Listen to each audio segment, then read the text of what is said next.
Hello everyone, how are you doing today?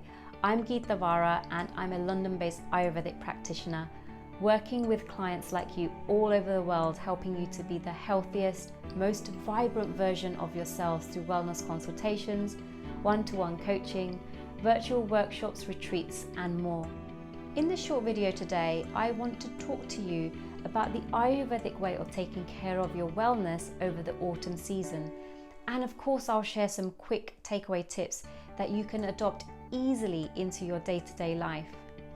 We are saying goodbye to the summer, the Pitta season, and hello to the Vata season. Always a sad time for me as I'm a summer baby, so the summer is my most favorite season, and it also feels like my most optimal season. But each season, of course, brings its own beauty and wonderment. Just like in spring, we are transitioning from one season to another, and in this case from summer to autumn. And as we do this short in-between period, which is known as Ritu Sandhi in Ayurveda, our bodies are constantly responding to the atmospheric changes just like the rest of nature does. And just like our mind and body are influenced by the doshas, the seasons are equally influenced by the same doshas. We are shifting from the hot, sharp, penetrating qualities of the Pitta dosha that we experienced over the summer, where our organs are warm and hot and our tissue channels are dilated, and now going into a much cooler, lighter, drier qualities of Vata in the autumn, which is particularly visible in the northern hemisphere. It is now the Vata season, the season where space and air are in their element. So as our body channels begin to constrict and slow down in the transition period, any excess heat in the body that has increased over the summer can get trapped in our physiology, leading to increased Pitta dosha imbalances and symptoms. So it's worth bearing in mind that as long as the hot weather prevails, we are still in the Pitta dominance in the early part of autumn. And as we get into the late autumn, we are in the thick of the Vata season, and Vata still carries through the early part of winter too. This is a time when we are physically as well as mentally and emotionally vulnerable. Immunity starts to become compromised as our environment gives us limited support in processing the metabolic toxins. It's a time we need to assist the body to adjust. So it's a perfect time for cleansing the accumulated excess of Pitta, as well as supporting our immunity against bacteria, allergens and viruses. As we move into the thick of the Vata period, we need to ensure that the natural Vata in the atmosphere doesn't imbalance the Vata within us, especially if we have a Vata dominant constitution. One of the driving principles of Ayurveda is that like increases like, and that opposites bring balance. So having a diet and lifestyle habits similar to the qualities of Vata will spiral Vata out of balance and lead to imbalances and Vata related issues. When Vata gets out of balance, maybe we are going to see dry skin, constipation, anxiety, racing thoughts or feeling spacey, insomnia, lack of focus and concentration, erratic energy levels and hunger patterns, and then slightly more serious issues such as hypertension, arthritis and more. Unlike the summer, during this period, if we eat cold and dry foods, raw salads and smoothies, and expose ourselves to the Vata atmosphere without hats and gloves, we are setting ourselves up for an imbalance in the body. Keeping Vata in balance over the autumn doesn't have to be rocket science on a day-to-day level. Our intuition will naturally lead us to a diet and habit that truly serves us. The question is, are we actually listening to the wisdom of our body? Vata stays in balance and thrives when we maintain routine and regularity. We want to focus on building strength and body mass in preparation for winter, especially as our bodies become cold, constricted, and often a little sore. So I thought I would share some quick Ayurvedic tips to stay in balance over the autumn this year. And of course, if you are keen to explore deeper cleanses, you are welcome to join one of my retreats or sign up for a private wellness coaching. The details and links are in the notes below. In my experience, we might know the right thing to do, but the question is, are we actually doing it and feeling the beneficial changes within? I cannot emphasize enough the value of being consistent and conscious of everything we do when it comes to our wellness.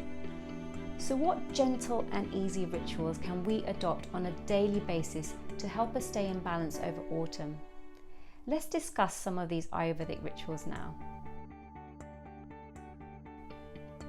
The best way to start our day during the autumn season is a cup of hot lemon water to get us invigorated for the day. It's also a great idea to add a little ginger to stoke our digestive fire as well in the morning. Let's go for foods that are mildly Pitta pacifying during this transition phase and predominantly Vata pacifying. This means fresh, well-cooked, grounding, warming, soft, unctuous foods that are easy to digest. Foods with a sweet taste, as well as a little sour and salty, as this will gently help our appetite to increase naturally as we get into the deeper Vata season. Let's opt for foods such as soups and stews. Whole wheat, tapioca, oatmeal, lentils, quinoa, fish, khichdi, carrots, root veg, cooked apples, avocado, asparagus, courgettes, almonds, raw soaked nuts, nut butters, all which have high quality natural oils. If you do have animal proteins in your diet, then I suggest opting for meats that are easy to digest, such as in bone broths and chicken soups. And then when the Agni improves in the winter, you can increase this into other forms of meat. This is the perfect time to start increasing the intake of spices and herbal teas such as tulsi and turmeric and ginger and cinnamon and fennel, and of course the Ayurvedic classical blend of CCFT, cumin, coriander and fennel. Since autumn is dominated by Vata, it is best to reduce and limit Vata aggravating foods that are dry and gassy. These could be things like crackers, brassica vegetables, dried fruits, beans, popcorn. Let's leave those foods for the later part in the winter and spring. Now that the dryness has kicked in and around us, we can definitely indulge in warm oil-based massage, steam baths and hot tubs if you are lucky enough to have access to one. This definitely takes me to my happy place and helps me ground my Vata. We can gently increase our exercise intensity over these months to a moderate level, but at a slow and gentle pace, preferably between 6 a.m. and 10 a.m. Whereas in the summer, we had a reduced energy output, and as we go into the winter, we can increase further our exercise intensity. As the nights get darker and earlier, let's indulge in quality sleep to restore and rejuvenate the body. Aim to sleep by 10 p.m. You can learn more about Ayurveda and sleep in my video, and the link is in the notes below. Warm oils are the antidote for Vata in so many ways. So just like self-massage, we can also apply some warm oil to the nasal passages and engage with nasal airine treatments, and you can consult a practitioner, and this is called Nasyam. Since our health is vulnerable at this transition of the season, particularly during autumn, we can take Chyawanprash, a herbal jam that really helps us to prepare for winter immunity. Other herbs such as ashwagandha, guduchi, triphala can also be useful, but please consult a practitioner for safe use who can verify the suitability particularly for you. I always feel sad when the weather starts to turn after the summer, and it certainly can impact my mood too. So at this time, I really recommend getting as much sun exposure and fresh air, even if it's cold outside. This feels really invigorating and freshens the mind and body and emotions. Just put on the right clothing. When Vata gets aggravated in the mind, we can really end up nursing a crazy, overactive monkey mind. So engaging with calming pranayama and meditation practices can be very grounding at this time. This is part of my daily routine, and without these rituals, my day just doesn't get started in the right way. It becomes a non-negotiable part of my morning and evening self-care routine. That's it for today. Thank you for watching, and I hope you found this video useful. Please feel free to like, share and subscribe to my channel for more Ayurvedic wellness wisdom, and connect with me over on Instagram for more regular posts and updates. Have a great day.